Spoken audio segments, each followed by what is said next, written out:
I hereby call the Palm Springs closed session city council meeting of April 11th, 2024 to order. City clerk, please conduct a roll call. Councilmember Gardner. Councilmember Holstich. Here. Councilmember Middleton. Present. Mayor Pro Tem DeHart. Here. Mayor Bernstein. Here. 4 members present.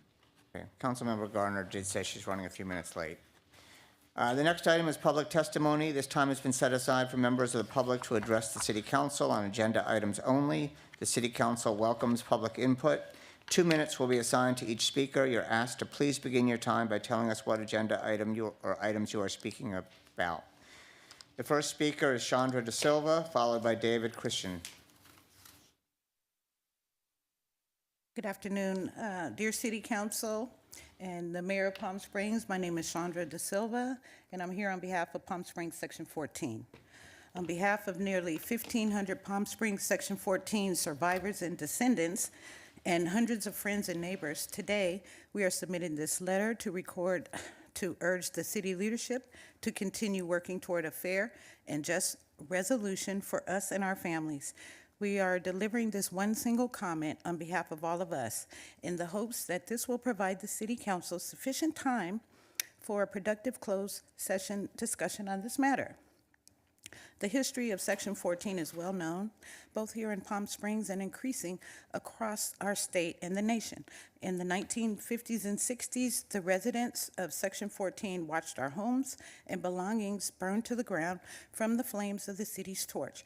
A 1968 report by California Attorney General's office found that the city of Palm Springs not only disregarded us as residents, taxpayers, and voters, but as human beings.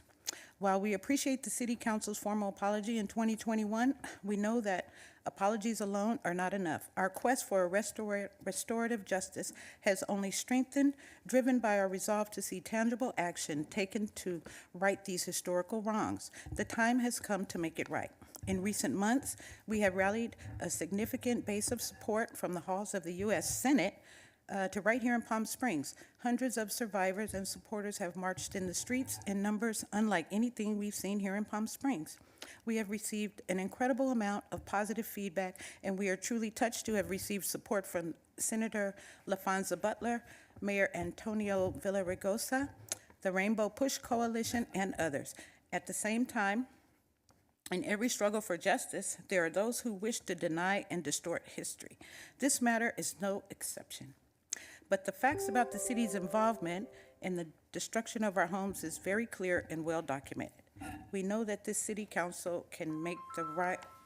Am I supposed to stop? Your time is up, yes. Oh, But I apologize. And I am a survivor. Sorry. thank you. Next speaker is David Christian, followed by Doug Evans.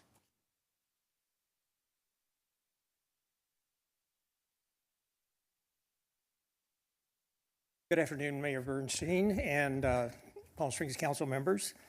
It's not my nature, but I'll be brief. On November 29th, 2022, there was a press release, and Mayor Middleton said, the city has an obligation not only to those who are displaced, but also to its residents, businesses, and taxpayers to thoroughly investigate the history as it develops remedial programs that are fair to everyone. So what happened? That's like a year and a half ago. And our group, Friends of Frank, in an effort to clear Frank Boger's name after the malicious slander promoted by the Palm Springs City Council, has been sending out an extremely well-researched truth for years now. Virtually all the content was taken from period newspaper articles and city records, and all of it's been falling on deaf ears.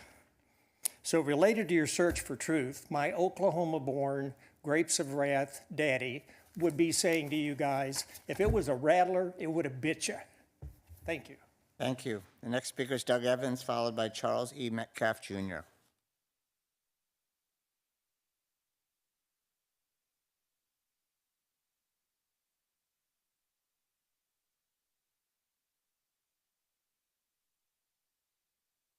Good afternoon, Mayor, members of the City Council. I'm going to start with a couple of quotes also. I don't know how we got in this big of a discussion. Councilmember Grace Garner back in 2021. Textbook example of how not to conduct the people's business, the Desert Sun in 2021. This has been a very messy process. It's very unusual that before closed sessions, you now have public forums. Something's wrong. You know, you've got two different groups with genuine concerns, and we have to come to closed sessions to talk to you before you go into private meetings. You've had 11 as of today be your 10th closed session in a year, your 21st since the survivors filed their claim. Your public comments, when we hear them, we hope we can listen to them, and that's what you mean. I gave you a 17-page summary of what the City Council and Frank Bogert did regarding affordable housing during this contentious time. The most important thing they did is Frank Bogert, Reverend Rollins, went to Washington, got FHA loans approved with a $200 down payment and 100% financing for people that were affected by Section 14. That was the start of generational wealth. The city also built apartment complexes, some affordable, some market rate. All you have to do is look at your housing element to see that, and yet you don't acknowledge that in public. I'm not going to read my whole letter. You have a long day ahead of you. You've had a long 3 years, and we, as friends of Frank Bogert, would like to help the city. We spent over an hour with the survivors after your last meeting outside talking. Thank you. Your time's Thank up. you very much. Thank you, Mayor. Thank you. The next speaker is Charles E. Metcalf, Jr.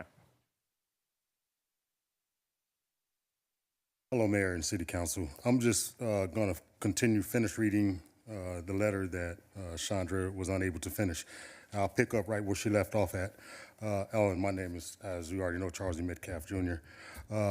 She left off at the point where it says, at the same time, in every struggle for justice, there are those who wish to deny and distort history. This matter is no exception. But the facts about the city's involvement in the destruction of our homes are very clear and well documented. We know that this city council can right the wrongs of the past and establish a path forward for healing and restoration. We believe a tailored, targeted program that is reasonable and fair is absolutely achievable if we work together. And we believe it is in the best interest of both the Section 14 survivors and the City of Palm Springs to reach such an agreement, which is why we have chosen to submit a letter today to streamline the proceedings. We are aware that some may choose to demonstrate their numbers today, but we have chosen a path that we believe best serves the interest of justice and reconciliation, giving the City Council ample time to discuss. Our hope is that the City Council will see our gesture today as a demonstration of our willingness to work collaboratively toward a fair and just resolution. The time is ripe for the City of Palm Springs to take concrete steps toward healing the wounds of the past and provide restitution to the Section 14 survivors. We trust in your commitment to justice and thank you for your attention to this matter. Sincerely, on behalf of Pearl Divas, our chairperson of the Palm Springs Section 14 survivors, and I am a descendant of survivors. Thank you. Is there any other public comment? No? No additional commenters. Okay, council will now adjourn to the large conference room for closed session.